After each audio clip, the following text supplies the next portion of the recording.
Doctor Strange in the Multiverse of Madness's biggest addition to the MCU is a version of the Illuminati, a secretive super team from Earth 838. And, well, what I'm about to talk about is a pretty big spoiler for the movie, so if you haven't seen it, click away now. Alright, 3, 2, 1, the team got completely and totally bodied by Scarlet Witch. Seriously, it was a bloodbath. However, that was an alternate Earth, so nothing is stopping Disney and Marvel from assembling a version of the organization within the main reality and building things from there. But if that is what they're going to do, where could it get its start? Who could be a part of it? Well, let's go ahead and dive right into it. Let's talk about the most likely place that the idea of a mainline MCU Illuminati might pop up. The movie in which we know a member of the team is going to be properly introduced. The Fantastic Four movie, currently slated to be one of the last films released during this current phase. Now, I actually kind of already brought this idea up in a previous video that I did for the channel, so it might sound kind of familiar to at least a couple of you. Basically, the idea is that Doctor Strange might have saw what his variant from Earth 838 got up to with the Illuminati from that world, and he might have thought that it was a good enough idea that he might want to do it within the main continuity MCU. Not entirely sure if that's what he would have actually walked away from that interaction thinking, if I'm being honest. Considering that they kinda wanted to kill him, and that is bound to leave a negative impression on pretty much anyone. But, you know, Strange can have a very odd way of looking at things sometimes, so who really knows? Perhaps while he is off on his adventure with Clea, doing whatever the heck it is that those two are gonna get up to after the mid-credit scene from Multiverse of Madness, he'll encounter another universe with a slightly nicer version of the Illuminati, who will show him that they don't have to be all evildoers who want to eliminate all Doc Stranges, 'cause reasons. Or maybe he'll see something else out there in the multiverse that will convince him that they need a similar organization on his homeworld to protect him from some bigger threat. Nightmare, maybe? That's certainly a possibility. Of course, if we can get meta for just a second, that might be a plot point that is just a little bit too close to major parts of Tony Stark's character arc from the first 3 phases. But you know, they've got to start setting up the next big threat in earnest ways here soon anyways. All we've really gotten so far is the stuff established by the Loki series, so maybe they'll go that route by simply doing that.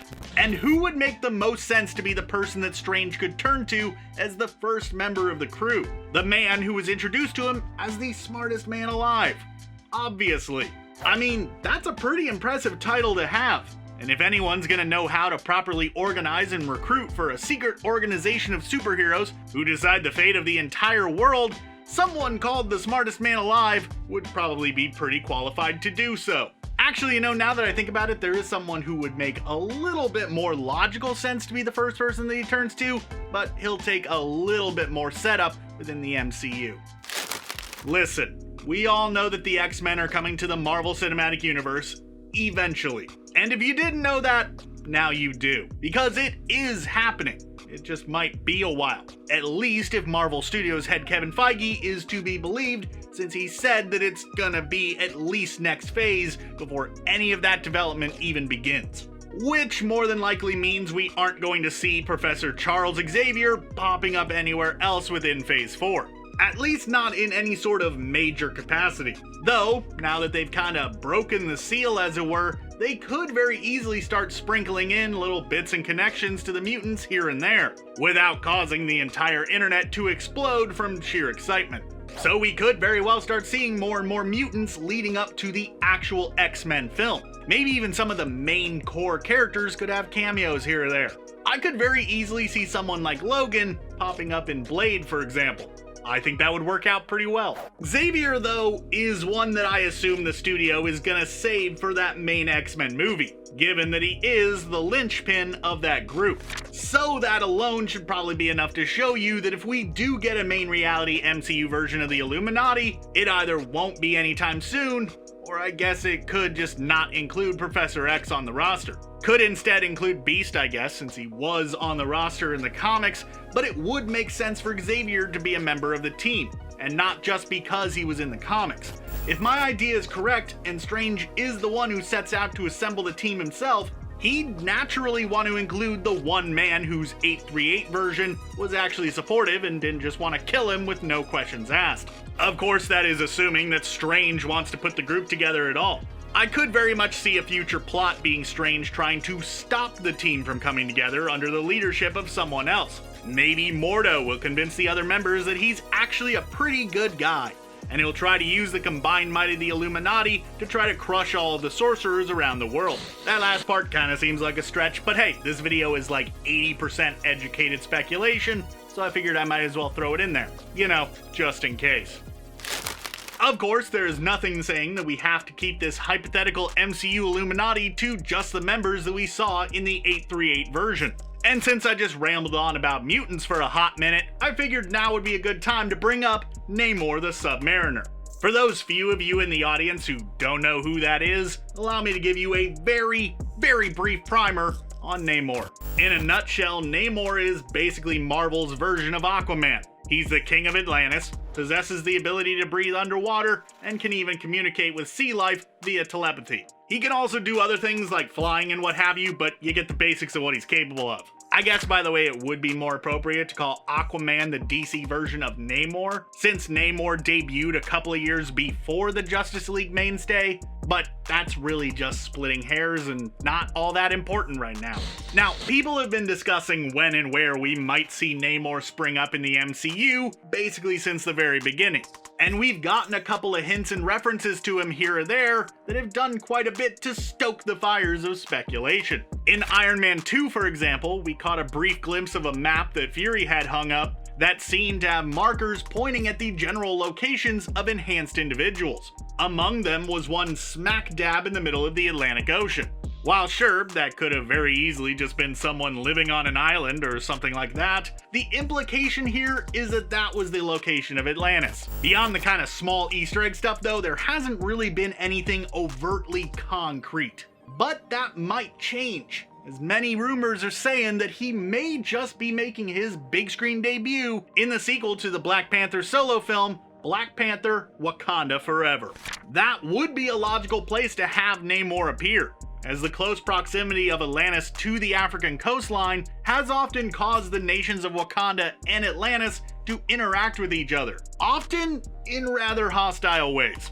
So having Namor play the part of a pseudo-antagonist, as he often did on the page, would be an appropriate debut for the character. And then from there, he could make a name for himself within the wider MCU. Maybe even get a solo movie or a big team-up film under his belt, and then he could step in as a member of this new Illuminati, bringing his tactical thinking and expert-level diplomatic skills to the table in order to help them decide on the outcome of events that have global ramifications. And more than likely in order to protect his home nation of Atlantis, because he pretty much does everything he does solely for the benefit of his people. Which is why he's been both a protagonist and antagonist in the comics, depending on who gets on his bad side. From one king to another, let's take a second to talk about Black Bolt within the Marvel Cinematic Universe. Now, this character is one that raises a lot of questions among fans of the MCU. Mostly because technically, he's already part of that main reality. Kind of. Because there was an Inhuman show. And heck, even the same actor who played him on the show played him in Multiverse of Madness. So the connection is there. However, the series was, how exactly do I put this?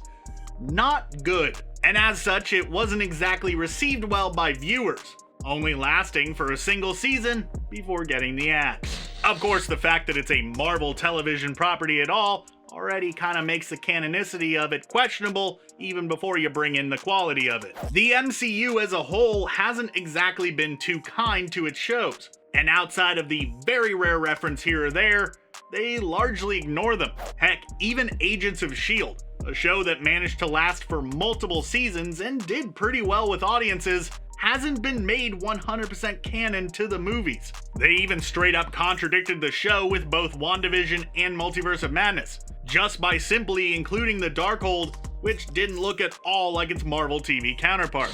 But I'm not here to talk about Agents of S.H.I.E.L.D. I'm here to talk about Black Bolt and his future within the MCU. And if I'm being honest, I don't really have a lot of faith in the idea that we're ever even going to see the character again, or really any of the Inhumans. for one simple reason. Disney has the X-Men now.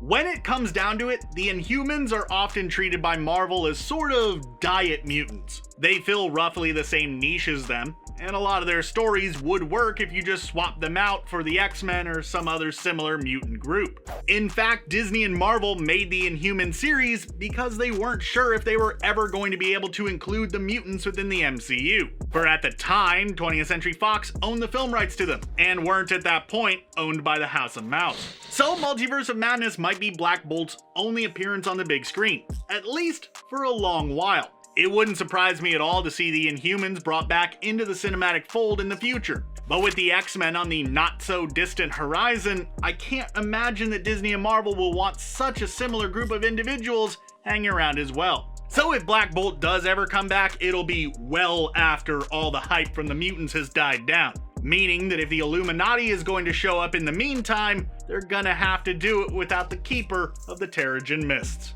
Bummer. Now, here's one that is really outside of what you probably expected, but I thought it might work out within the MCU, so why not bring it up? Nick Fury has never been a member of the Illuminati in the comics, probably for good reason.